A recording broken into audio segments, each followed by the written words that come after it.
Nasikia njaa. Acha nimpigie jamaa wa hoteli anitumanishie chakula. Nitoe simu hapa kwa charging. Nimpigie. Kwani kuna simu charging na nimeweka simu charging hapa nikatulia. Kwani simu imeenda wapi? Hebu nitafute labda leo kwa mfuko hapa.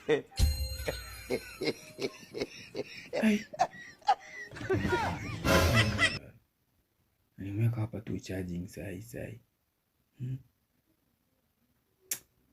Hebu nione labda iko kwa kitanda imeanguka fanya nilikuwa nimelala.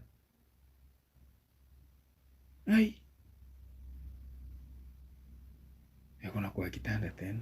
Ama imeanguka chini ya kitanda.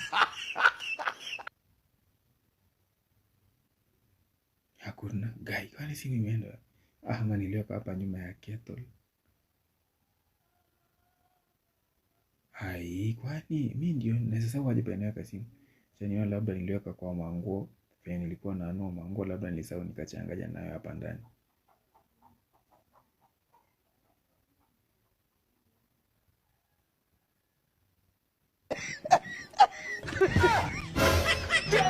Manguo tena. Kwani naweza sahau penye nimeweka simu. Niliweka hapa tu kwa charging. Kwani nani aliingia kwa nyumba akachukua? Acha nione hapa kwa vyombo labda nilisahau nikaweka kwa vyombo fanya nilikuwa naunda strong tea. Hakuna bana. Na labda niliweka kwa jacket hapa ndani. Hakuna. Labda niliweka kwa ceiling nikaficha ndio watoto wasinisumbue. Kucheza game. Kwa box hapa ndani. Hakuna tena. Kwani simu imeenda wapi? Acha nitafute mara ya mwisho kwa mfuko.